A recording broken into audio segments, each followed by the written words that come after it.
나눠드린 그 주일 성수와 공예배와 관련된 칼럼, 그 부분이 이제 우리가 주일 성수와 공예배에 대한 최종적인 요약 형태로 다시 한번 여러분에게 칼럼 형태로 좀 정리를 해드렸습니다. 그래서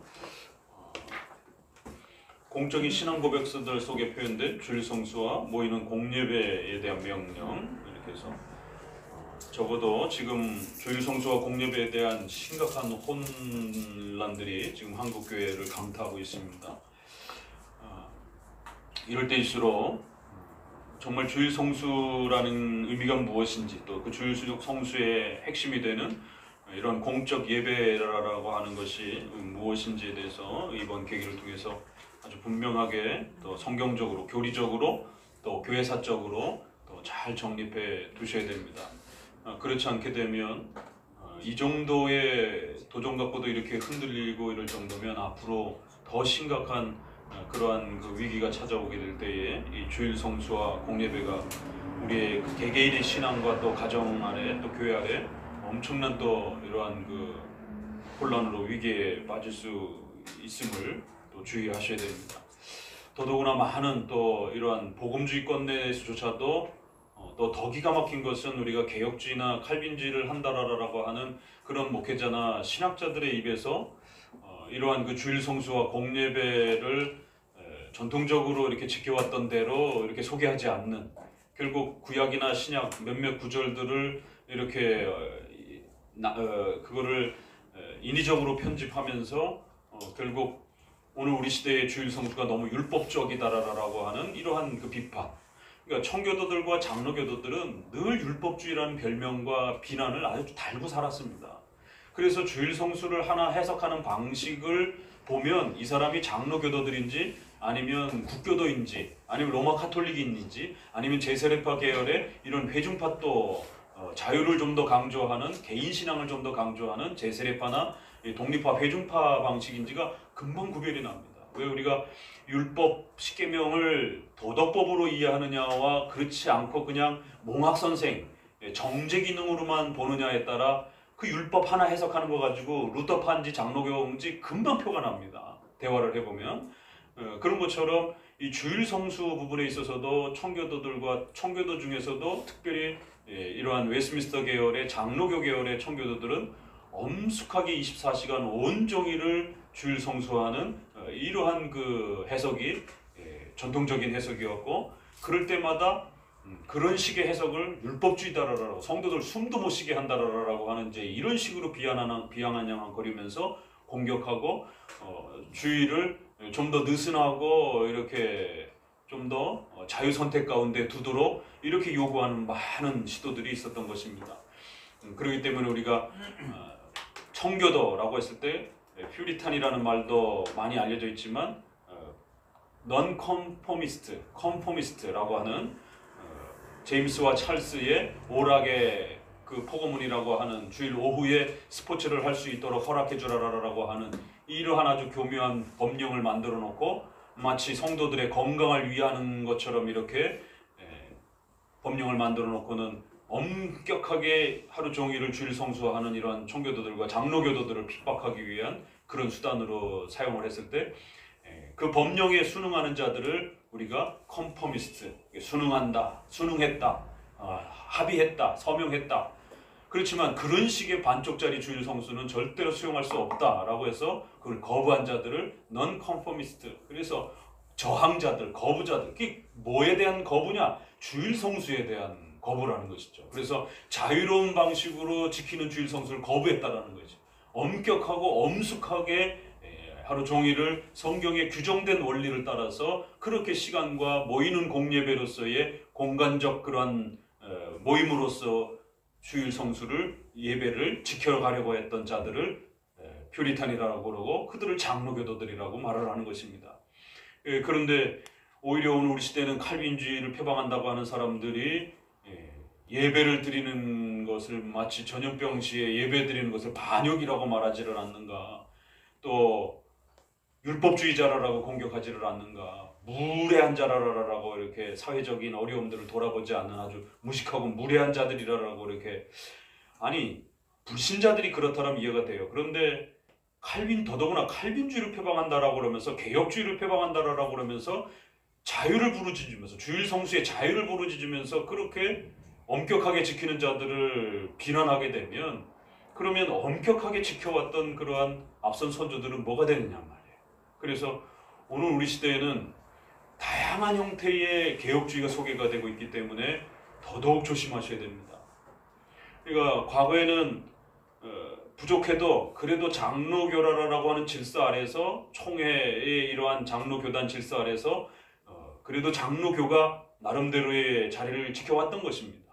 그런데 지금은 덕똑똑하고 더 많이 배웠다라고 하는 그러한 신진 또 젊은 그러한 신학자들과 그러한 유학파들을 통해 가지고 기존의 한국 장로교회는 너무 교권주의적이고 너무 율법적이고 그래서 그러한 부분들을 이제 우리가 타파하고 진짜 개혁된 교회는 항상 개혁돼야 된다 이러면서 마치 유럽의 본인들이 보고 느꼈던 그러한 어떤 출처도 알 수 없고 역사와 객관성도 확인되지 않는 그런 부분들을 어떤 자료 조금 읽어 갖고 와가지고는 그거를 한국교회 마치 개혁의 대안인 것처럼 막 뿌려내기 시작한 거지.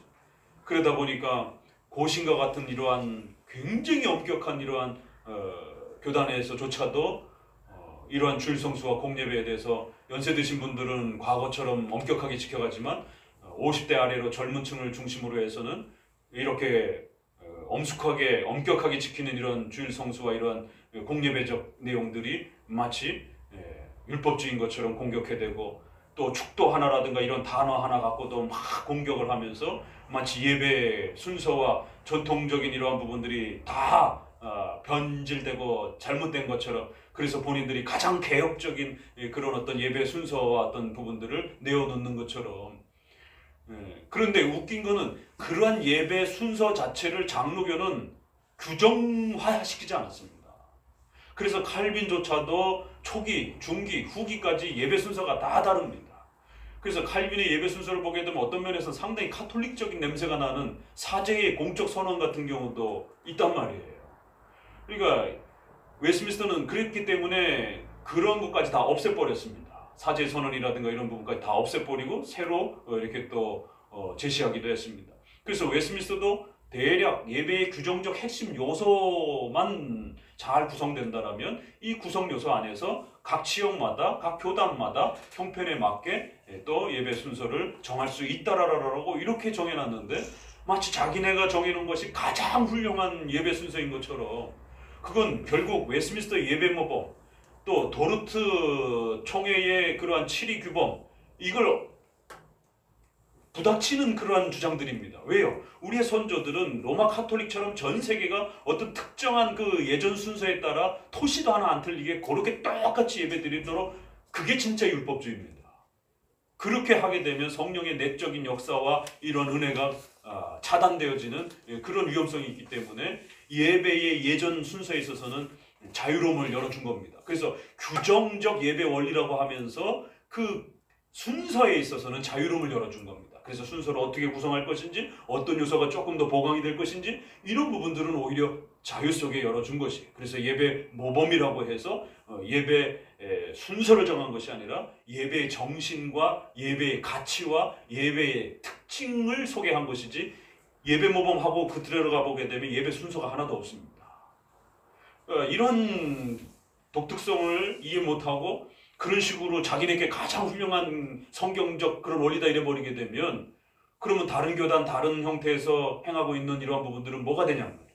그래서 축도도 강복선언이라고 이렇게 해야 된다라고 그거 하나 가지고 옥신각신 싸우고 헌금도 헌상이라고 이렇게 해야 된다라고 그래서 헌금이나 이렇게 봉헌인 뭐 이런 부분들을 아주 수준 낮은 표현이라고 그럼 영어에도 그런 표현도 별로 없고요. 영어도 그냥 blessing이라고 하는 그냥 정도밖에 없고 그것이 또 그러면은 정말 헬라어에서의 그런 의미들을 가장 잘 담아냈느냐라고 했을 때도 그렇지도 않은 겁니다. 사실 그런 부분들이.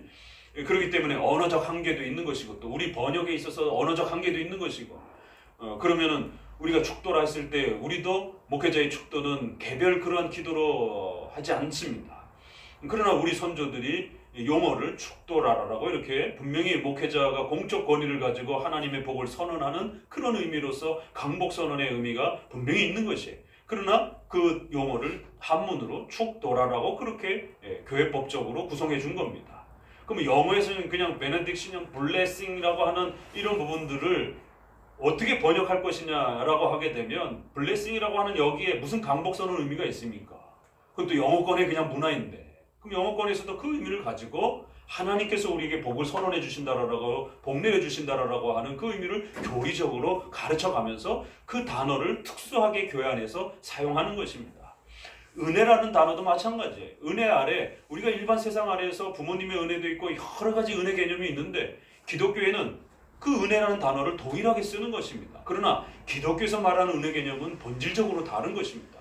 예수 그리스도께서 우리를 위하여 대신 십자가에 죽으신 것을 그걸 근본적인 은혜 개념으로 가르치는 것이에요. 그렇지만 단어는 그 단어밖에 없는 겁니다. 거기에 무슨 특수한 또 은혜 단어가 있는 것도 아니고 그렇기 때문에 단어를 사용하여 교리적 개념을 계속 가르쳐가면서 그렇게 신앙은 정립이 되는 것입니다. 그러니까 이러한 그 주일 성수와 공예배의 규정적 원리라고 하는 이 원칙을 이해를 못하게 되면 정말 시간과 공간에 있어서 규정적 요소를 지켜야 될 때는 또 흐릿해지고 자유를 둬야 될 그런 예배의 순서와 그 요소 부분에 있어서의 좀 더 자유로운 부분에 대해서는 또 지나치게 율법적으로 이것만 해야 된다라는 식으로 또 그렇게 요구하게 되는 거꾸로 하게 되는 일이 벌어지는 것이 지켜야 될 때는 안 지키고 좀 더 자유를 줘야 될 때는 이것만 하라라고 그러면서 율법적으로 강요하는 이런 웃지 못할 일이 벌어지는 것입니다.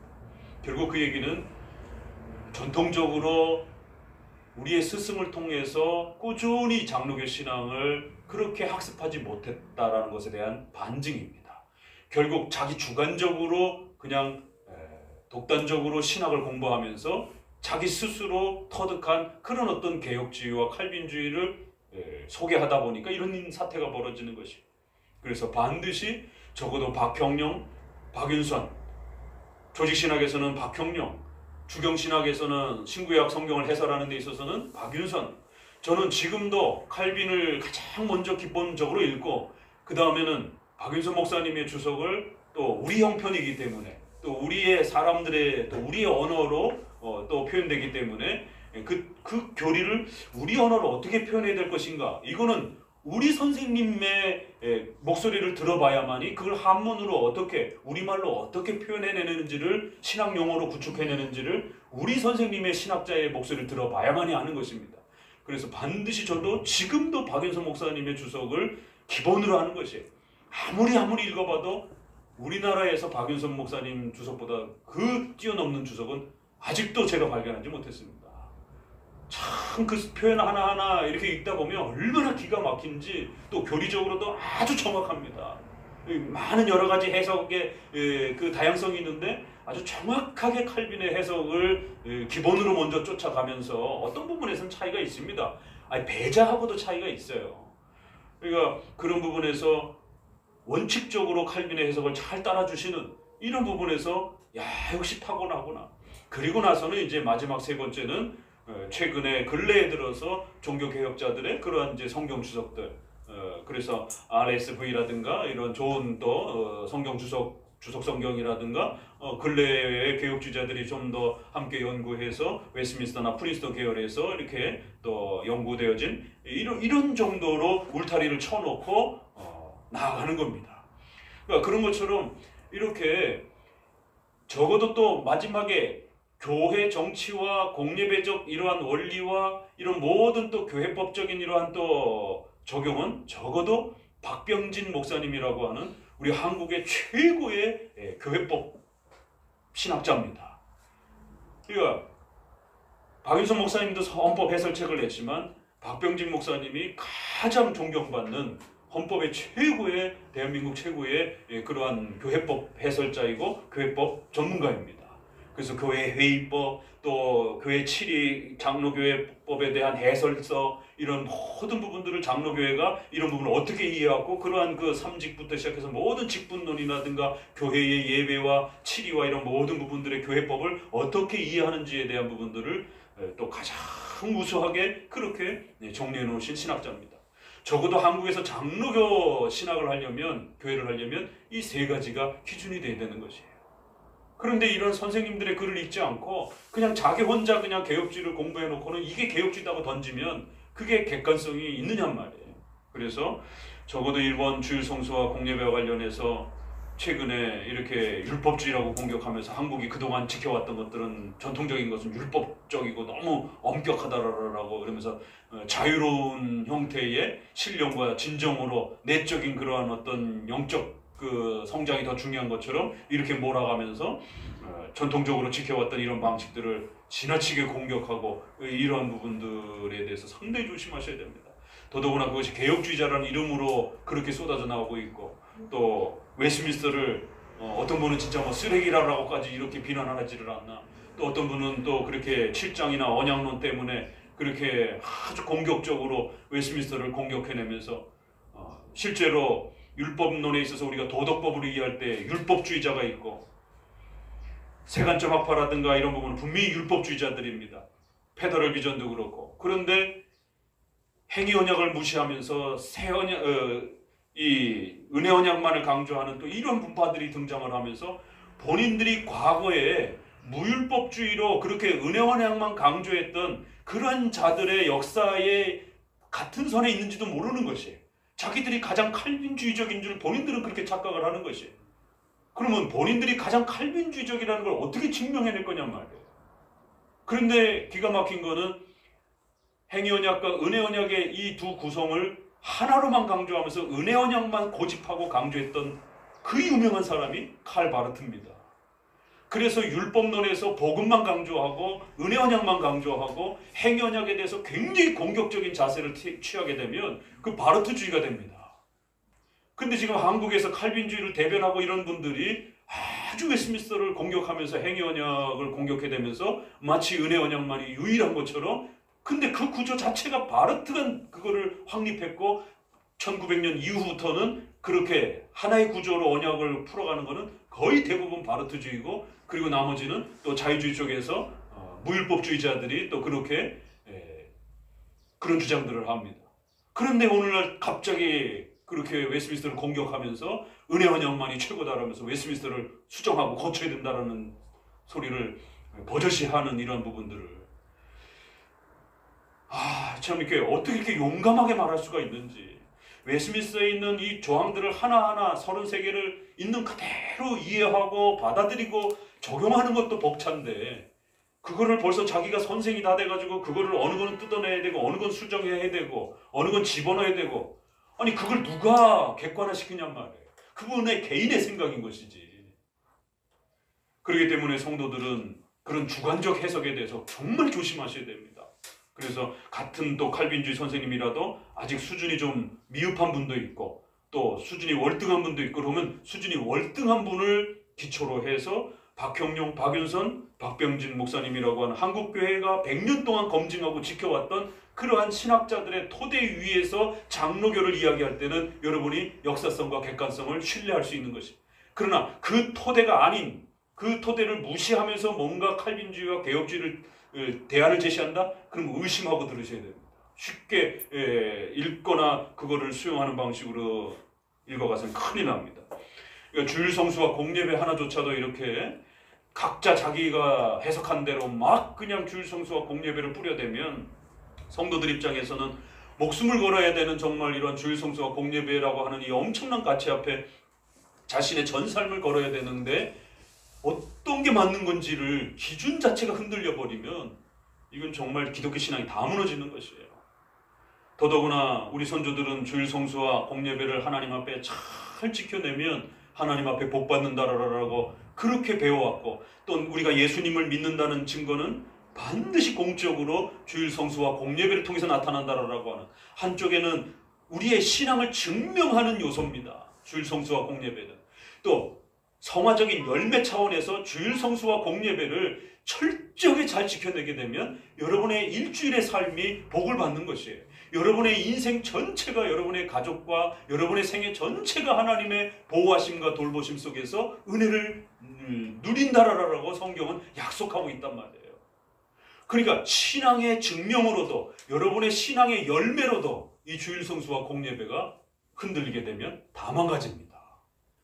그런데 마치 사회적 개혁과 어떤 부정부패 개혁이 훨씬 더 중요한 것처럼 왜 자꾸 이러한 동성애라든가 차별금지법만 갖고 자꾸 이렇게 그러느냐라고. 대한민국의 세습 문제도 있고 유정자들의 그러한 부정부패와 이런 부분들에 이러한 어떤 것도 더 많이 지적을 해야지. 그건 교회가 해야 될 궁극적인 아닙니다. 오전 설교에서 말씀드린 것처럼. 그러면 그분들은 죄론을 정립을 못한 거예요. 불신자들에게 또 우리가 신자들에게 가장 강력하게 가르쳐내야 되는 죄론은 불신자들에게는 지옥에 빠져있는 원죄를 지적하는 것이지 국가 정책의 어떤 부정부패에 대한 부분들을 지적해내는 게 아닙니다. 그건 다음이에요. 그러니까 죄론의 우선순위 개념을 모르는 것이, 그리고 윤리적 부분에 있어서는 동성애와 이런 부분들이 왜 그토록 앞서 있는지 죄론에 대한 정리가 안 돼 있는 거예요. 그걸 똑같이 봐도 안 되고 원죄가 모든 죄의 근원인 것처럼 그 원죄를 자범죄와 생활죄하고 똑같이 놔도 안 되는 것이고 근원과 뿌리가 되는 것과 열매가 있어요. 그러면 뭐부터 없어야 돼요? 열매 아무리 없애도 근원이 안 없어지게 되면 죄는 안 없어집니다.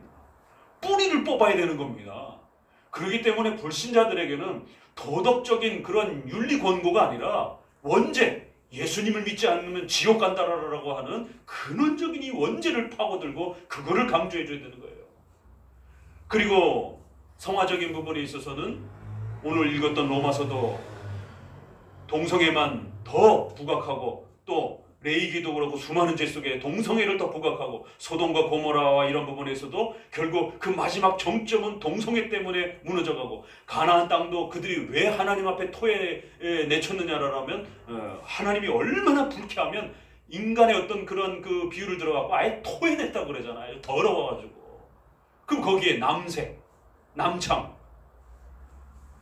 제사를 드리면서 거기에 남자들이 그러니까 뭐 제사장 같은 사람들이 있어가지고 여자가 와서 제사 드리면 여자랑 동침을 하고 남자가 와서 제사를 드리면 여자 사제가 있어가지고 남자랑 동침을 하고 소위 말해서 한국의 그 동침교리, 피가름교리 그래야만 구원받는다라고 하는 교주와 하룻밤을 자야 그런 성적 연합을 해야 구원받는다라고 하는 이런 피가름교리라든가 동침교리라든가 이러한 교리들이 벌써 고린도 교회라든가 이런 데 보게 되면 등장하는 것을 보게 됩니다. 가나안 교회도 그래서 남색, 남창 이런 단어들, 그 다음에 상관한다라고 하는, 예전에는 그렇게 상관이라는 용어를 써가지고 남자는 남자끼리 여자는 여자끼리 그런 동성애적 죄들을 그렇게 표현해요.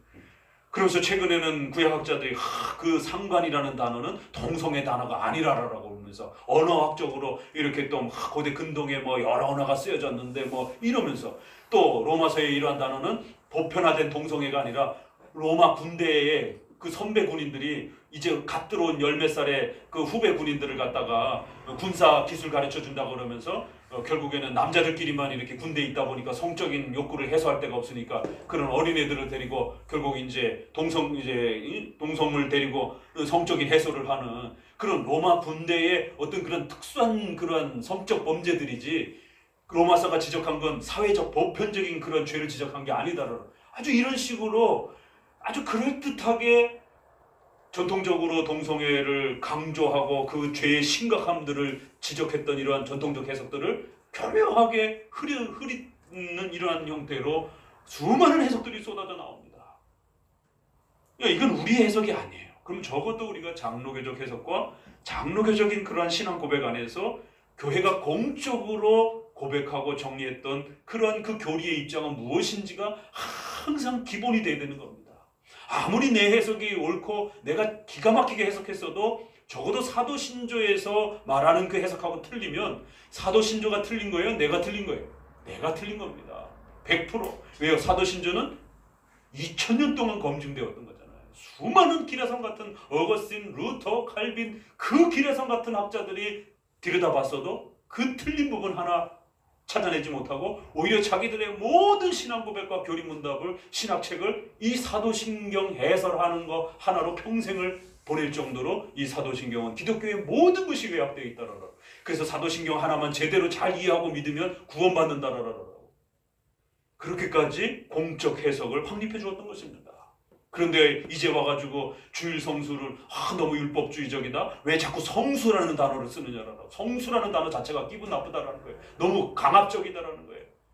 그리고 공예배를 모이는 형태로 요구하는 이런 방식들은 너무 형식주의를 강조하는 것이다라는 이런 형태를 결국 본인들이 상황윤리에 빠져 있는 것은 생각 못하고 전통적으로 지켜왔던 이러한 시간에 대한 주일 성수, 그 다음에 모이는 부분에 대해서 우리가 건물을 카톨릭처럼 하는 건 아니지만 유형교회를 우리는 존중하기 때문에 유형교회가 존재하기 위해서는 반드시 모여야 되는 이러한 유형교회적 교리 때문에 모이는 공예배의 이러한 특징들을 우리 신앙 고백 안에 그렇게 잘 고백해 왔던 것입니다. 그래서 이번 계기를 통해서 정말 올바른 선생님의 목소리를 귀 기울여 듣는다는 것이 우리 성도들에게는 엄청난 저항입니다. 그거 하나가 저항인 것이 여러분 스스로에게 있어서는. 그래서 정말 좋은 선생님을 잘 여러분 곁에 두고 또 그러한 좋은 선생님의 목소리와 설교를 통해서 여러분의 신앙을 구축해 가려고 부단히 애를 쓰고 또 그렇게 몸부림치셔야 됩니다. 자, 마지막으로 이제 이렇게 정리한 부분을 여러분에게 다시 한번 이렇게 마무리하면서 우리 신앙 고백은 이제 최종적으로 한번 마무리해 봅니다. 코로나19 전염병이 잦아들고 있어서 참으로 다행입니다. 하지만 한국교회는 전염병과 주일 성수 및 공예배의 관계에 대한 심각한 신학적 혼란에 직면해 있습니다. 이웃사람과 종교 간 대화를 부르짖는 종교 혼합주의와 종교 다원주의가 상황윤리를 앞세워 기독교 윤리를 무너뜨리던 중에 이제는 주일 성수와 공예배까지 도전하고 있기 때문에 오늘의 한국교회는 더욱 위급합니다. 더구나 동료 기독교인들이 전염병 중에 모이는 공예배를 지키는 자들을 향해서 하나님께 반역을 행하는 것이라는 아주 거친 말들을 쏟아낼 정도로 공예배 개념이 무너져가고 있습니다. 어떤 이들은 부득이한 상황이니 모이는 공예배나 모이지 않는 공예배 양쪽 모두 존중하자라고 중립적인 대안을 내놓았습니다. 물론 중립적인 신앙의 주제들은 각 교단마다 개인마다 다양하게 선택할 수 있는 자유가 있습니다. 하지만 주일 성수와 모이는 공예배와 성례는 모이기를 패하는 어떤 사람들의 습관과 같이 하지 말고 오직 권하여 그날이 가까움을 볼수록 더욱 그리하자. 예배와 관련해서 이런 표현이 있고요. 그 다음에 성찬과 관련해서는 너희가 이 떡을 먹으며 이 잔을 마실 때마다 주의 죽으심을 오실 때까지 전하는 것이니라는 말씀처럼 중립적인 주제가 아니라 영원하고 절대적인 명령이며 거룩한 언약이요 기독교의 정체성인 것입니다. 더구나 웨스트민스터 대우리문답 121문에 안식일은 7일 중에 단 한 번만 오고 여러 가지 세상의 일들이 그 사이에 오기 때문에 우리들의 마음은 이 날에 대한 생각으로부터 빼앗겨 이 날을 준비하거나 이 날을 거룩히 하는 일에 방해를 받는다.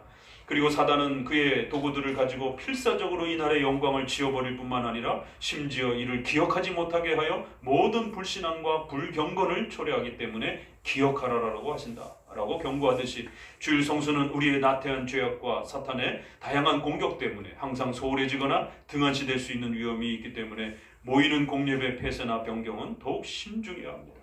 이 대의문답 121문은 정말 여러분들이 마음에 잘 읽어내야 됩니다. 한편으로는 기억을 못하는 거예요. 우리의 연약함 때문에. 그래서 자꾸 잊어버려요. 이 주일 성수가 얼마나 소중한 것인지.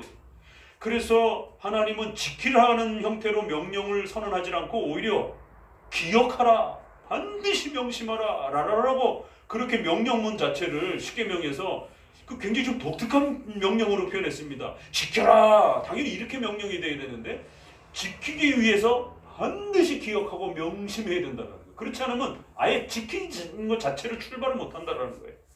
두 번째, 사탄의 그러한 엄청난 공격. 자, 그러면 사탄이 왜 공격할까요? 이거 하나 무너뜨리면 기독교가 무너지는 거예요. 성도 개인의 신앙 다 무너지는 겁니다. 그래서 이 부분을 공격하는 거예요. 거짓말, 탐욕 이런 것도 공격합니다. 그러나 어느 부분을 무너뜨려야 이 사람의 신앙이 완전히 붕괴되어질지, 교회가 붕괴되어질지 사탄도 아는 거죠. 바로 주일 성수입니다. 그래서 수많은 방법과 다양한 형태로 사탄은 주일 성수와 공예배를 무너뜨리려고 그렇게 해왔다는 것이죠. 그래서 성도들은 모이려고 몸부림쳤다라는 이 문장이 얼마나 정말 가슴 뜨거운 문장인가. 사탄은 모이지 못하게 하려고 어떤 방법으로든지 보세요. 사탄은 그의 도구들을 가지고 아주 필사적으로 이 나라의 영광을 지워버리려고 아니 이날이 도대체 뭐길래 365일이 우리는 다 하나님 앞에 삶으로서의 예배를 드려야 되는 날 아닙니까? 신령과 진정으로 일상생활에서 언제든지 예배드리면 되는 것이지. 그런데 사탄은 주일에 이 나날의 영광스러움과 복됨을 지워버리려고 필사적으로 노력했다는 거예요. 그런데 성도들은 이 날을 지키기 위해서 필사적으로 노력하지 않는 거지. 뭐 다른 날도 다 똑같은데 뭐 꼭 굳이 뭐 주일만 그렇게 강조하려고 그러지? 뭐 율법주의자인가? 우리가 뭐 나를 미신적으로 지키는 자들인가? 이런 식으로 이제 반문을 하는 것이. 그럴 것 같으면 사탄이 뭐하러 이렇게 필사적으로 그날을 깨트리려고 그렇게 했겠습니까? 그만큼 중요하기 때문에, 그것이 기독교의 모든 것이기 때문에 결국 그날 무너뜨리게 되면 기독교는 힘을 발휘하지 못하고 무너진다는 걸 사탄도 아는 것입니다. 그래서 아주 필사적으로 무너뜨리려고 했던 거고, 그래서 우리 성도들은 기억하여 필사적으로 모이려고 애를 쓰고, 그래서 모여서 유형교회로서 하나님을 예배드리려고 했던 겁니다. 이와 같은 혼란과 어려움 속에서는 더욱 개인의 주관적 성경 해석을 강조하지 말고 교회가 수백 년 동안 지켜온 공적인 해석을 살펴봐야 합니다. 앞선 교회들도 이미 우리와 비슷한 전염병과 같은 상황에서 주일 성수와 공예배의 성경적 입장을 충분히 고민했기 때문입니다. 자, 제네바 교리문답에서는 교회의 공적 집회에 참석을 하여 가르침을 받지 않고 집회에서 개인적으로 말씀을 읽는 것만으로 충분치 않다는 말입니까? 그렇습니다. 또한 하나님께서는 이를 위한 수단도 제공해 주셨습니다. 교회의 공적 집회에 꼭 참석해야 할 이유가 무엇입니까? 예수 그리스도께서 당신의 교회 안에 이 질서를 세워놓으신 것은 두세 사람을 위한 것이 아니라 일반적으로 교회의 모든 성도를 위한 것이기 때문입니다. 게다가 그리스도께서 이것만이 성도를 교육하고 양육하는 유일한 수단이라고 선언해 주셨습니다. 그렇기 때문에 우리는 주님보다 더 지혜롭지 못하기 때문에 우리 모두는 이 질서를 고수해야 합니다. 칼빈 시대에도 제세례파를 중심으로 형식을 갖추어 모이는 이런 공예배를 비판하며 신령과 진정으로 삶의 예배로 무형식주의로를 외치는 자들이 있었습니다. 이들은 모이는 공적 집회를 비판하며 개인의 신앙 고백과 삶의 변화를 강조했고 개인의 성경 읽기와 경건 생활을 공적인 설교보다 더 강조했습니다. 따라서 칼빈은 제네바 교리문답에서 공적인 설교의 중요성과 모이는 공예배의 중요성을 강조했으며 이런 형태가 예수님이 세워주신 유일한 수단이기 때문에 지혜로움이나 부득이함을 핑계로 이 질서를 변경시키지 말도록 충고한 것입니다. 그러니까 오늘날 삶의 예배, 신령과 진정으로 이것만 강조하면 이거 제세례파입니다. 그러니까 본인들의 주장이 제세례파의 주장인 것조차도 모르는 것이에요. 그러니까 심각한 겁니다. 그것만 강조하면 제세례파의 신학이 되는 겁니다. 십계명에 있어서 율법의 삼용법을 강조하지 않고 도덕법으로 이해하지 않고 정죄하는 기능으로만 자꾸만 주장하게 되면 본인의 신앙이 루터파의 신앙에 머물러 있는 거예요.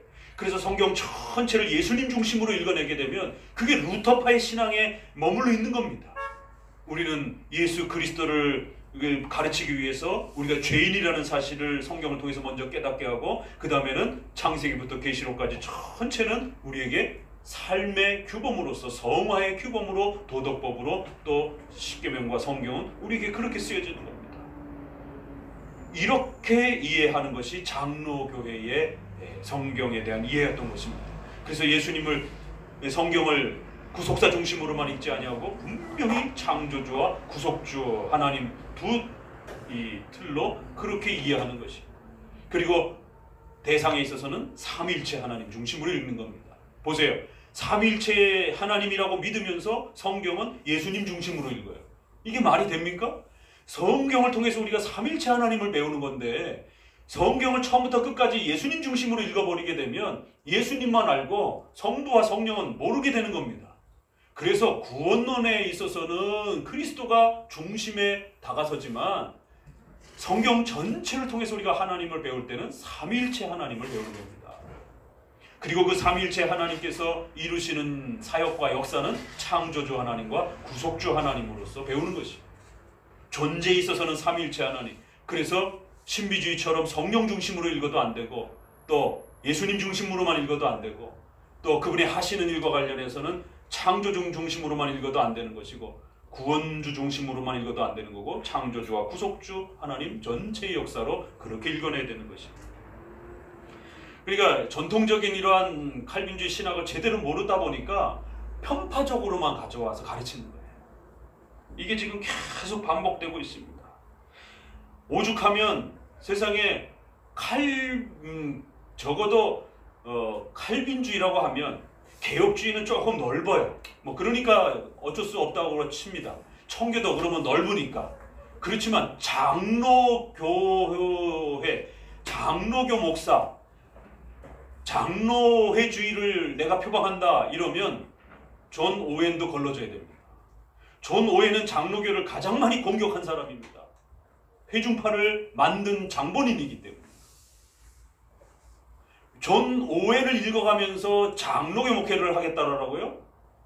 그거 자체가 우스운 거예요. 역사를 보게 되면 존 오웬은 다른 건 훌륭하지만, 다른 교리는 훌륭하지만 교회론에서 장로교 교리를 교권주의라고 공격하면서 사보이 선언을 웨스민스터 끝나자마자 10년 뒤에 사보이 선언을 하면서 회중파식의 교회론을 만들었단 말이에요.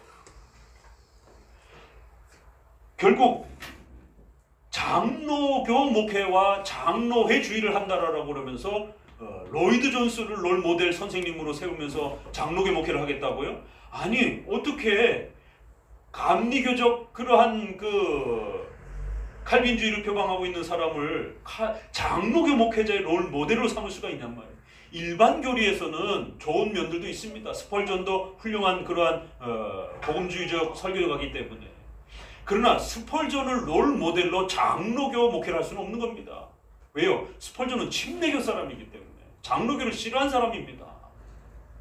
로이드 존스는 장로교를 싫어한 사람이에요. 그런데 한국에는 로이드 존스가 마치 칼빈주의와 개혁주의를 대표하는, 그래요, 개혁주의는 넓으니까 이해합니다. 그러나 장로교 목회, 장로회주의를 표방할 때는 그냥 부수적인 그냥 도움 정도로만 생각해야지, 장로교회의 롤 모델은 박형룡, 박윤선, 박병진 목사님이 돼야 되는 거예요. 프린스턴, 웨스민스터의 찰스 아치와 메이첸과 워필드가 돼야 됩니다. 장로교회를 평생을 목숨 걸고 사랑하고 그 장로교회 정치를 펼치려고 목숨 걸고 희생했던 그 선조들을 세워놓고 장로교회를 배워야지. 아니, 어떻게 침례교 사람을 데려다 놓고. 그래서 존 메가더도 마찬가지입니다. 일반 교리에 있어서는 우리가 참 좋은 부분들이, 훌륭한 부분들이 있어요. 그러나 그분은 세대주의자입니다. 온건한 세대주의자라고 본인이 그렇게 고백합니다. 장로교주의자가 아니에요. 그렇기 때문에 적어도 장로회주의를 펼치려면 존 메가더는 그냥 부수적으로 그냥 이렇게 참고 정도로 사용해야 될 그런 복음주의권에서 훌륭한 정도의 이런 분으로 삼아야 되는 겁니다. 그러니까 텍스트가 되는, 기준이 되는 선생님과 그냥 서브, 보조용으로 이렇게 참고해야 될 부분을 구별할 줄 알아야 되는데, 장로교 목사가 된다고 그러면서 참고요, 보조용으로 써야 될 그러한 선생님들을 기준으로 놓고 마치 그분들이 장로교회의 롤 모델인 선생님처럼 이렇게 가면 큰일 나는 겁니다.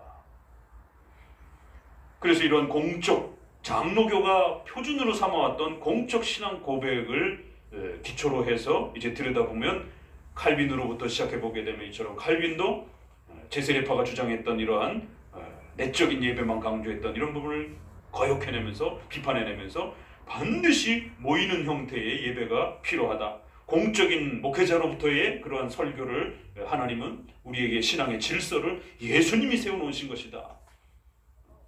그래서 모이는 형태의 공예배와 그 모여서 목회자의 설교를 들으면서 예배를 드리는, 또 성찬을 집례하는, 이것은 예수님이 세워놓으신 것이다라는 거예요. 하이델베르그 유리문답에서도 사계명을 해설하면서 첫째, 복음 전파와 복음에 관한 교육이 계속되어야 하며 특별히 주일에 하나님의 말씀을 배우며 성례에 참여하고 공적인 기도를 드리며 가난한 자들을 위한 헌금을 바치기 위하여 하나님의 백성들의 모임에 정기적으로 참석해야 합니다.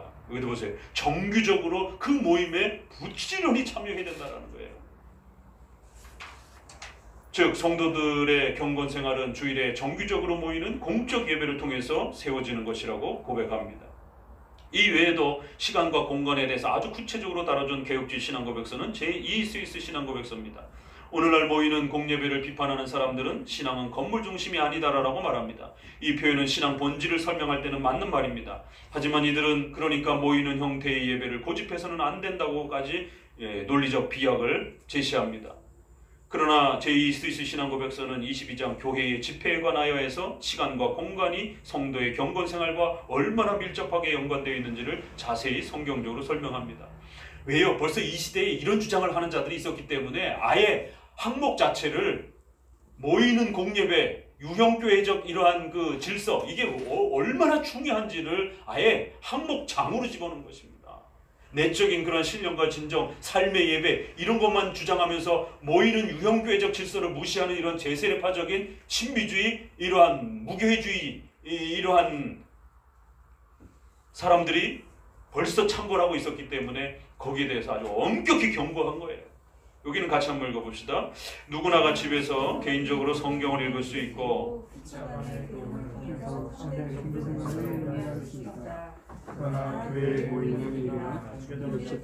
꼭 필요한 이유는 하나님의 말씀이 적절히 설교되어야 하고 기도와 간구가 공적으로 이루어져야 하고 성례전이 옳게 베풀어져야 하고 가난한 자들과 교회의 경비를 위해서 헌금이 모아져야 하고 사회적 사귐이 일어나야 하기 때문이다. 사도시대의 초대교회에서는 그와 같은 모임이 모든 경건한 사람들에 의하여 부단히 회집되었다는 것은 확실하다. 여기도 보세요. 부단히 아주 지속적으로 그렇게 모이도록 성도들을 그렇게 훈련시켰다라는 것이에요. 그런데 사도시대만큼 위험한 때가 어디 있었습니까? 초대교회만큼. 모였다 발각내면 다 잡혀가는 그런 시절인데. 카타콤인으로 로마 콜로세움이라든가 이런 형장의 이러한 놀이개거리로 그리스도인들이 사용이 되어지고 네로 시대에 보게 되면 크리스찬들 장대에 매달아가지고 기름을 발라놓고 그 밤에 횃불로 피워가지고는 그렇게 불을 밝히고 짐승 가죽 같은 거, 늑대 가죽 같은 거 뒤집어 씌워놓고는 호랑이 사자 풀어놓고 그 놀이, 검투사 놀이 같은 것도 하고 거기에 크리스찬들이 얼마나 많이 희생을 당하고 그랬는데 그런데도 사도들과 초대교회는 모이라라고 요구를 한 거예요. 계속 그와 같은 모임들을 무시해버리고, 여기 아주 굉장히 중요한 문장이 나오죠. 무시해버리고 그와 같은 모임을 멀리하는 사람은 참 종교를 경멸하는 사람들이다. 참 무시무시한 말입니다. 이런 모임들을, 모이는 공예배를 무시해버리고 그와 같은 모임을 멀리하는 사람은 이 모이는 것을 얼마나 강조했는가 보세요. 참 종교를 경멸하는 사람들이라는 거예요. 자기들은 이웃 사랑과 또 성도들의 건강을 염려해서 라고 핑계를 대지만 결국 그와 마음속에는 결국 기독교를 경멸하는 이러한 숨은 마음들이 내재되어 있는 것이다라는 거예요. 계속 있습니다. 목사들과 신앙이 있는 관원들은 이들을 권고하여 그와 같은 모임에 참석하도록 권고해야 할 것이다. 교회의 모임들은 비밀리에 회집되거나 은밀히 이루어져서는 안 된다. 여기도 보세요. 벌써 이 시대에도 그런 시도들이 있었기 때문에 부득이함을 강조하면서, 오늘날 우리가 부득이함을, 문명을 가지고 이렇게 부득이하다 이러면서 핑계대는 거하고 뭐가 다릅니까? 여러분이 나올 수 있으면 건강한 성도면 나오는 게 원칙입니다. 교회의 정규적인 모임으로, 공적 모임으로 확정이 됐으면 반드시 나오셔야 돼요. 더더구나 주일 성수와 공예배는 그건 더더욱 예배로서 중요한 거고, 수요일이라든가 주중이라든가 이런 것은 공적 모임으로서 또 그렇게 교회가 결정했다라면 또 그것도 존중하면서 나와야 되는데, 지금 우리 하는 거요? 이건 굉장히 느슨한 겁니다. 종교개혁 시대 때는 거의 매일 예배가 있었어요. 그래서 수요일, 목요일, 금요일 거의 매일, 그래서 주중 설교와 주일 설교를 구성을 하고, 제네바에 있는 목회자들도 일주일에 적어도 15번 이상 20번 가까이 설교를 해서 그 제네바 치리에다가 설교가 너무 많다고 좀 줄여달라고 이런 그 청원을 낼 정도로, 칼빈조차도 한 20번 가까이를 설교를 했다라고. 그래서 그 주중에 안 나오는 사람들에 대해서 징계하고, 주일 예배요? 아니요, 주중 모임조차도 안 나오는 사람들에 대해서 징계하고 치리에도 불러다가 권징하고. 지금은 우리가 이 정도로 하는 거 훨씬 쉬운 것이에요. 그러니까 우리가 종교개혁을 통해서 이 신앙이라는 게 무엇인지, 또 이러한 모임의 이 예배를 통해서 하나님 앞에 우리의 신앙을 드러내는 것, 또 하나님이 그런 수단을 우리에게 세워주셔서 우리를 신앙을 가르치는 수단으로 삼으셨다라는 것, 이걸 잘 이해할 필요가 있습니다.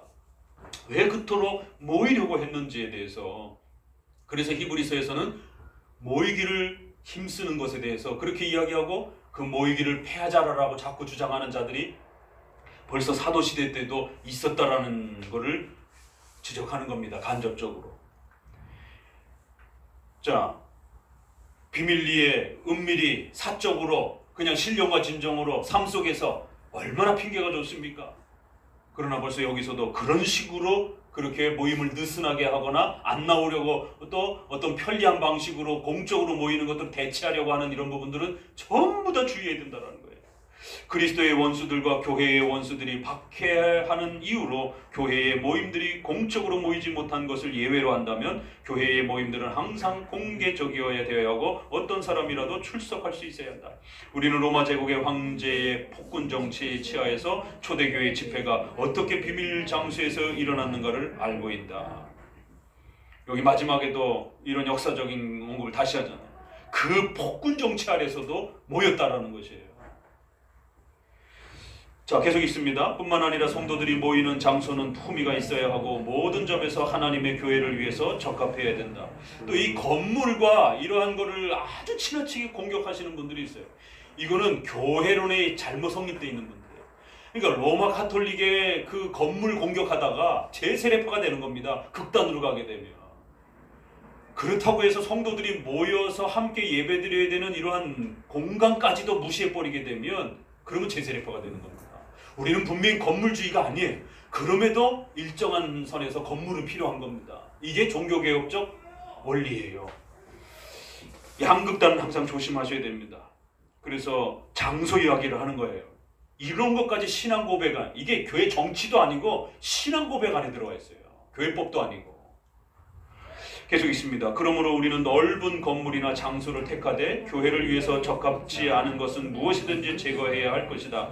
교회의 모든 내부 장치는 단정하고 품위 있게 배열되어야 하고 꼭 필요한 것을 적합한 장소에 놓아야 한다. 꼭 필요한 기능을 위해서 요구되는 것이 꼭 있게 해야 한다. 하나님께서는 손으로 만들어진 건물 안에 거하시지 아니하신다는 사실을 우리는 믿는다. 그러나 우리는 하나님의 예배를 위해서 헌납된 장소들이 속된 것이 아니요 거룩한 것으로 인정한다. 그 이유는 하나님의 말씀 때문이요 그 장소들이 거룩하게 사용되기 때문이라는 사실을 우리는 알고 있다. 따라서 이와 같은 장소 안에 있는 사람들은 하나님의 현존과 그의 거룩한 천사들의 현존과 더불어 거룩한 장소에 있다는 사실을 의식하면서 점잖고 정숙하게 행동해야 할 것이다. 건물 중심 이렇게 막 비난하면서 왜 꼭 거기서만 모이려고 하느냐 이러면서 전염병과 관련해서 얼마나 비아냥거리면서 모이는 것을 강조하는 성도와 교회를 비아냥거리고 공격했습니다. 정작 그런데 우리의 신앙 고백서에서는 비록 우리가 건물에 미신적으로 샤머니즘적으로 빠져있는 자들은 아니라 할지라도 예배를 위해서 모이는 공간이 반드시 필요하다는 거예요. 그런데 또 핑계는 뭐라고 되느냐. 그럼 초대교회라든가 북한이라든가 저기 무슬 이슬람이라든가 이런 데는 장소도 없지 않느냐. 그거는 부득이함이죠. 원칙이 아니고. 지금 우리가 말하는 것은 모일 수 있는 그런 형편과 그러한 공간을 가질 수 있는 규칙적이고 원칙적인 부분을 이야기하는 것이지, 부득이함을 우리가 말하는 게 아니에요. 부득이함은 얼마든지 존중해 줄 수 있는 겁니다. 그러나 원칙론에 있어서는 공간을 마련해야 되고 예배 장소를 확보해서 함께 예배드리는 그러한 질서를 지켜내야 된다는 거예요. 그리고 마지막 문장도 웨스트민스터하고 아주 비슷한 표현인데, 거룩한 그런 모임이 어떤 것이라고요? 거룩한 천사들의 현존과 더불어 거룩한 장소에 있다는 것을 의식하고 하나님 앞에 조심스럽게 행동해야 된다는 거예요. 아니 모든 삶이 예배인데 왜 그 공간에서만, 그 장소에서만 그렇게 거룩한 현존 앞에 서 있는 것처럼? 아니요, 다르다라는 겁니다. 그래서 여러분들이 주일날 예배 시간에 늦게 오시면 안 되는 겁니다. 또 그 주일날 예배 시간에 와서 그렇게 가볍게 행동해서도 안 되는 것이, 여러분이 하나님의 존전과 거룩한 천사들과 함께 그 하나님의 존전 앞에 선달하라고 하는 이런 의식이 있어야 된다는 거예요. 적어도 하나님이 그렇게 구별해 주셨다는 것이에요. 구약은 예루살렘 장소를 그렇게 특정하게 구별해 주신 거고, 지금은 어때요? 어느 특정한 장소는 없어요. 그러나 성도들이 모여서 함께 그렇게 형식을 갖춰서 공예배로 드리면 하나님이 거기에 그런 하나님의 현존으로서의 자리로 인정해 주시겠다는 겁니다. 건물이 필요 없다고요? 천만의 말씀입니다. 벽돌을, 건물은 필요 없어도 어떠한 공간이든지 공간은 필요한 것이에요. 그걸 구별할 줄 알아야 됩니다. 이 신앙 고백서도 칼빈의 교리문답처럼 개인의 경건 생활을 핑계로 모이는 공적 예배를 소홀히 여겨서는 안 된다고 엄숙히 충고하며, 모임들은 공적이기 때문에 성도들은 열심히 모여야 할 책임이 있다고 말합니다. 또한 비록 우리는 로마 카톨릭처럼 건물 중심의 신앙은 아니지만, 그렇다고 제세례파처럼 어떤 모임과 형식도 부정하는 무교회주의자들이 아니기 때문에 유형교회를 유지하기 위해서 품위 있는 예배 장소가 필요하고, 또한 교회의 모임들에서 우리는 정숙해야 하고 겸손해야 하는 것을 또 기억하셔야 됩니다. 그리고 제24장의 거룩한 날들에 관하여도 종교는 시간에 얽매이지 않는다. 그러니까 분명히 원칙은 그렇다라는 거예요. 그러나 우리 인간이 연약하기 때문에 하나님은 경건의 수단과 질서를 세우셨다는 거예요. 그래서 특정한 장소와 특정한 시간들을 구별하여 경건을 훈련시킨다는 거죠. 그러나 종교를 배양시키고 종교 생활을 영위할 수 있으려면 시간의 적절한 배열과 조정이 필요하다. 그러므로 각 교회는 공중기도와 복음의 설교와 성례전의 집례를 위해서 적당한 시간을 선택해야 된다. 아무도 교회가 정한 시간을 마음대로 변경할 수 없다. 왜 우리가 이런 표현을 오늘날도 다시 읽어야 되겠습니까? 당회가 이런 것들을 마음대로 변경하려고 하는 것이에요. 그러면 안 된다는 겁니다. 종교 생활을 위해서 시간과 힘을 할애하지 못할 경우 우리는 틀림없이 종교로부터 거리가 멀어지고 자신의 일에 몰두하고 말 것이다. 이제 온라인 예배가 유행화되게 되면 반드시 일이 벌어집니다. 성도들 경건 생활 다 흐트러집니다. 인간이기 때문에 모여야 되고, 인간이기 때문에 성찬이 필요한 거고, 인간이기 때문에 보이는 형태로서의 이런 공적 질서 아래서 설교를 들으면서 하나님 앞에 예배드리는 이러한 질서가 필요한 겁니다. 그래서 하나님이 세워놓으신 것이에요. 마지막으로 살펴볼 부분은 웨스민스터 예배모고입니다. 장로교회는 웨스민스터 표준문서에 서약을 하고 직분을 맡을 정도로 이 표준문서는 장로교인들의 신앙 규범이며 교회 정치의 기준이다. 이 표준문서에 모이는 공적 예배는 신적 명령이기에 당회가 함부로 폐쇄하거나 변경하는 것을 주의해야 하고, 명령된 대로 엄숙하게 모여서 예배함을 가르친다. 그리고 모이는 자세와 태도 하나하나까지 설명하여 회중의 모임과 하나님께 대한 공적 예배의 태도가 얼마나 신중하고 경건해야 하는지를 제기했다. 그리고 공적으로 모이는 예배는 하나님의 보좌라고까지 하여 가장 영광스러운 경건의 시간과 공간임을 강조했습니다. 삶의 예배요? 신령과 진정으로요? 아닙니다. 그거는 그냥 신앙의 본질 원리인 것이고, 그것만 신앙의 본질이 아닌 것이 반드시 유형교회적 질서까지 포함되어야 무형교회와 유형교회가 하나로 완성이 됐을 때 그것이 진정한 교회의 정의인 것이지, 반쪽짜리만이 교회 정의가 아닌 것입니다. 신앙도 마찬가지. 내 마음으로만 믿으면 그게 신앙의 모든 것이라고요? 아니요. 그건 절반뿐일 뿐이에요. 그래서 반드시 외적으로 드러나는 유형교회적 질서를 통해서, 모이는 공예배를 통해서 여러분의 신앙이 그렇게 증명되어지고 완성되어지는 것입니다. 같이 읽어봅니다. 회중이 공적 예배를 위하여 모일 때 백성들은 그 장소에 참여하기 위하여 미리 그들의 마음을 준비하고 모두 나와서 함께 참여해야 한다. 무관심으로 기억하지 못하는 습관 때문이거나 사사로운 모임을 구실로 공적인 규례에 빠져서는 안 된다. 모든 사람이 다 예배당에 들어가되 불경건하게 말고 엄숙하고 품위 있는 태도로 들어가고, 이것저것을 향하여 예배하거나 절하지 말고 자리에 잡거나 제자리에 앉는다. 회중이 다 모이면 목사는 위대한 하나님의 이름을 예배하자고 엄숙하게 요구한 후에 다음과 같이 기도로 시작해야 한다. 왜 이 장소에 예배당에 들어가는 이 자세와 이 태도를 불경건하게 말고 엄숙한 자세와 태도를 갖춰가면서 그런 모습을 갖추라는 것입니다. 그렇기 때문에 우리가 부득이함으로 성도 개인적으로 집에서 예배드릴 때 조심하셔야 돼요.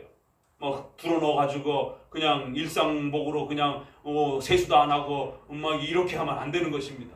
하나님 앞에서의 공적 예배를 하라고 하는 그런 특수한 예식이라고 하는 걸 명심하셔야 돼요. 특별한 예의를 갖춰야 되는 겁니다. 우리가 청와대라든가 또 어디 공적인 그 자리에 인사 갈 때 어떻게 그렇게 합니까? 하나님의 보좌 앞에 하나님의 그 거룩하신 현존 앞에 나아가기 때문에 사계명 대우리문답에도 보게 되면 특별한 예의를 갖추라라고 그렇게 요구하는 것이죠. 그래서 부득이함으로 어쩔 수 없이 집에서 이렇게 또 개별적으로 예배 드리는 그런 경우가 발생할 때는 아주 더더욱 조심하시면서 경건이 흐트러지지 않도록, 자세가 흐트러지지 않도록 조심하셔야 됩니다. 모든 경건과 겸손으로 주님의 무한한 위대성과 위엄을 인정하고, 반면에 우리 자신의 악함과 주님께로 가까이 갈 수 없는 무자격을 인정하고, 그때 그들은 하나님의 보좌에 예배하기 위하여 특별한 태도로 나온다. 여기도 대우리문답을 그대로 받아서 아주 특별한 태도로 공예배에서는 자세를 갖춰야 된다는 것이에요.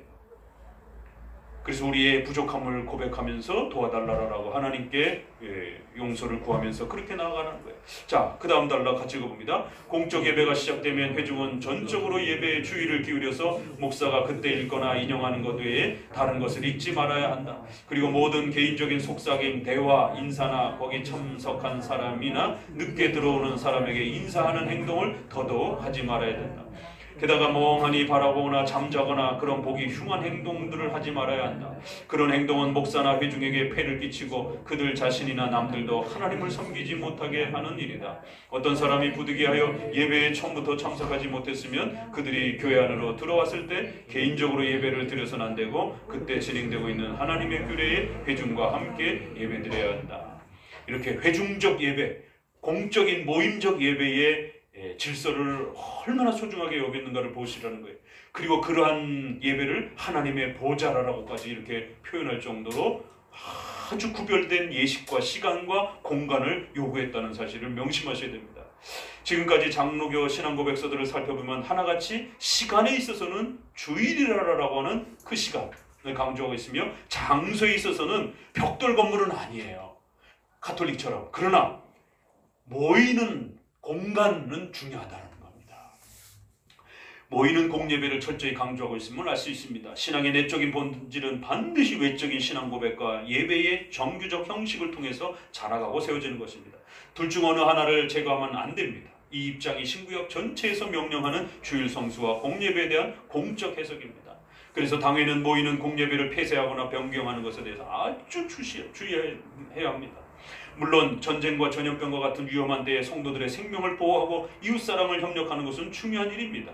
그래서 제2 스위스 신앙고백서에서도 그리스도의 원수들과 교회의 원수들이 박해하는 이유로 교회의 모임들이 공적으로 모이지 못하는 것을 예외로 한다면 교회의 모임들은 항상 공개적이 되어야 한다. 여기도 보면 모이지 못할 때가 있을 수 있다라고 얘기를 합니다. 그래서 부득이함을 우리가 절대로 없다 이렇게 말하면 안 되는 거예요. 분명히 부득이함은 있어요. 따라서 무슨 일이 있어도 절대로 모이는 공간을 중단할 수 없다라고 말하는 것도 주의해서 말해야 합니다. 그렇게 되면 잘못하면 건물을 숭배하는 가톨릭처럼 미신이 될 수도 있는 거죠. 마치 그 건물에 거기에만 모여야 마치 무슨 대단한 어떤 신비로운 일이 일어나는 것처럼.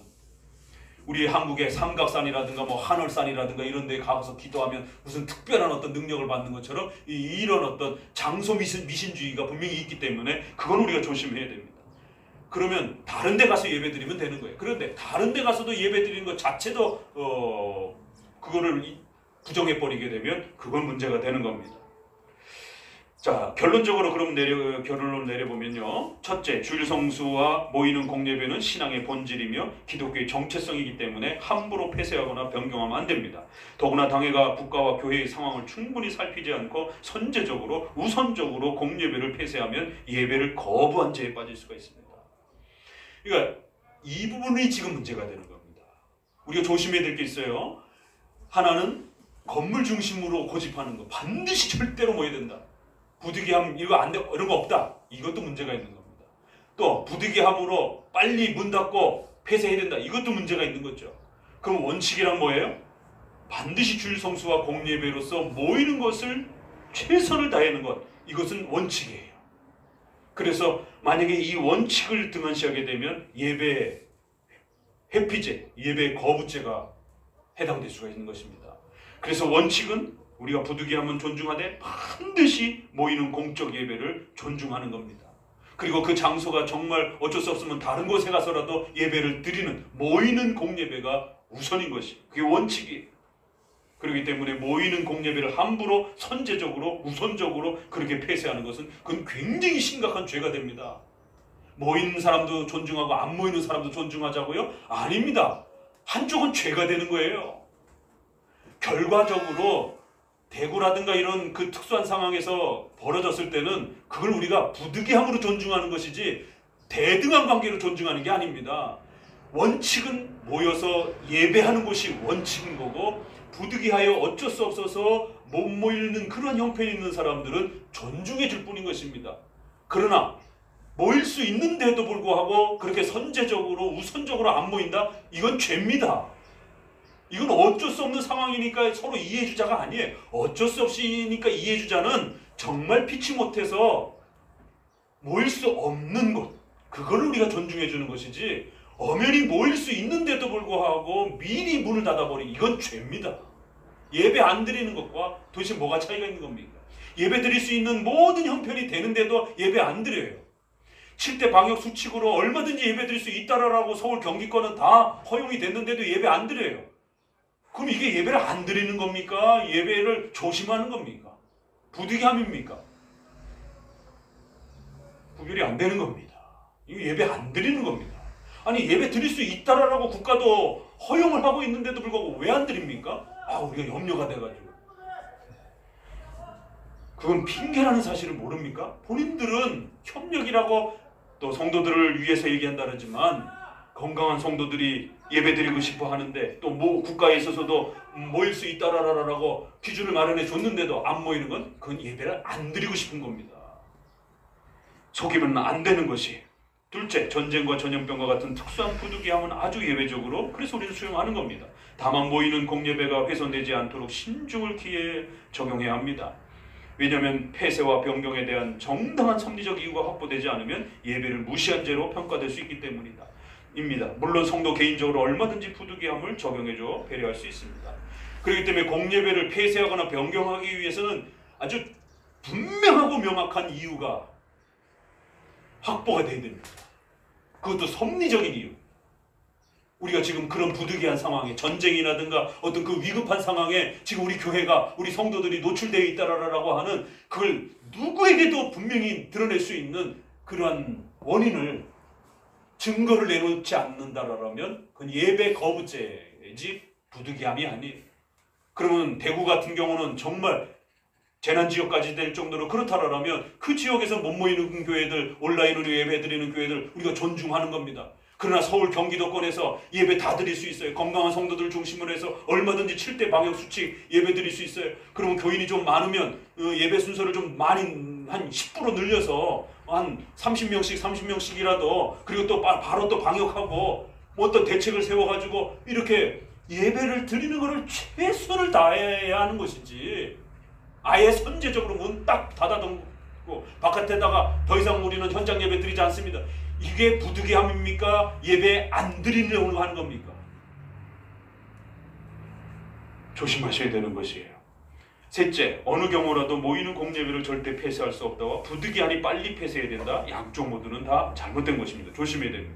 넷째, 결론은 공예배 폐쇄나 변경 시에 정당한 섭리적 이유가 명확해야 하고 그래서 순서적 적용이 있어야 되는 겁니다.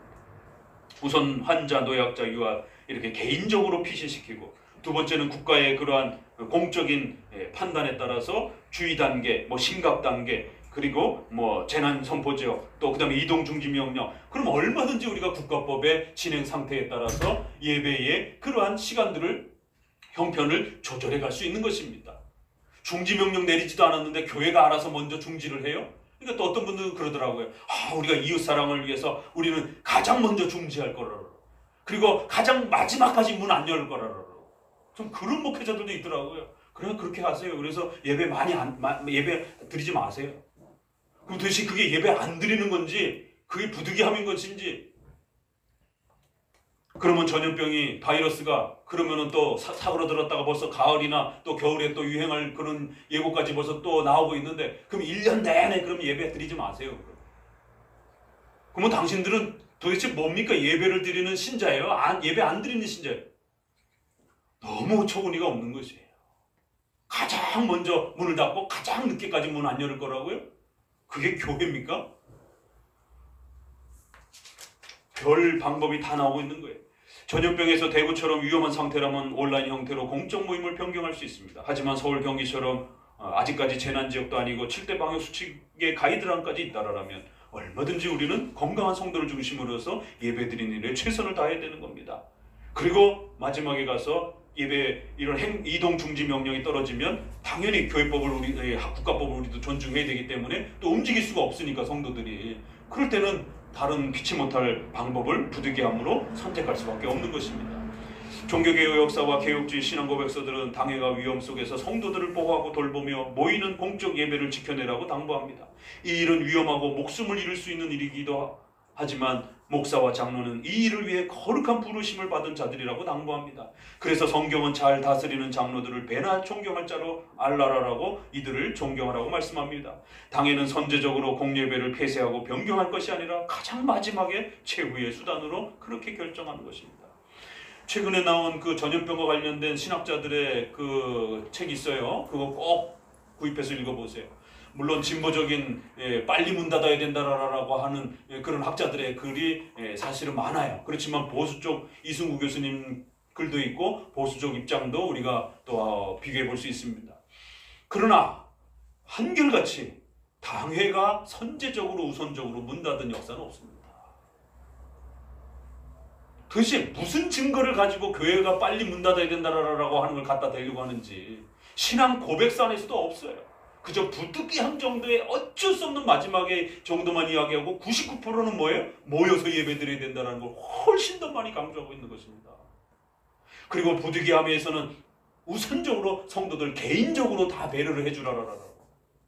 당회가 문 닫는 건 그건 마지막에 가장 마지막에 선택하는 선택이라고 얘기를 하는 것입니다. 목사님과 장로님들은 그래서 존경받는 거예요. 성도들은 피신 갈 수 있는 자유가 있는 겁니다. 그러나 목회자와 장로님은 교회를 대표해야 되는 자고 교회를 보살펴야 되는 지도자이기 때문에 거기에 건강한 성도가 한 사람이라도 남아있다라 또 피신 가지 못한 아픈 성도가 한 사람이라도 남아있다라면 그 성도를 끝까지 돌봐야 되는 그 전염병의 위험 앞에서도 예배를 닫지 못하고 다른 곳으로 옮겨간 성도들에게는 그곳에 다른 목회자가 돌봐서 설교하라고 그러고 원래 있었던 교회는 그 아픈 성도들을 돌보면서 그들과 생을 같이 할 것까지 각오하면서 그 공예배의 자리를 지켜내는 자들이 목사와 장로들인 것입니다. 그래서 교회의 어른이고 지도자인 것이에요. 배가 물에 빠지게 되면 선장은 그 배와 함께 하기도 하고 가장 마지막에 퇴선하는 것입니다. 일반 세상에서도 그런 것이에요. 그런데 교회가 위험에 처했을 때 당회가 제일 먼저 문 닫고 도망간다고요? 있을 수가 없는 일입니다. 성도들 개별적으로 어린아이나 환자들부터 시작해서 개별적으로 다 피신시켜주고 그리고 마지막까지 건강한 사람들을 중심으로 예배드리다가 그리고 마지막에 결정하는 것입니다. 그래서 그런 걸 감당하기가 두려우면 목회자가 되면 안 되는 것이에요. 그런 거 감당하기가 불안하면 장로가 되어서는 안 되는 것이에요. 목회자와 장로는 하나님의 말씀으로 가르치고 훈계하고 치리하는 지도권을 가진 그러한 교회 질서상 부름받은 또 그러한 직분자들이기 때문에 그런 것입니다. 이번 최종적으로 이렇게 신앙 고백서적으로 다시 한번 마무리하면서 여러분들에게 이렇게 주일 성수와 공예배의 소중함들을 꼭 다시 한번 우리 신앙 고백적으로 교리적으로 명확하게 정립하시기를 다시 한번 부탁을 드립니다. 기도합니다.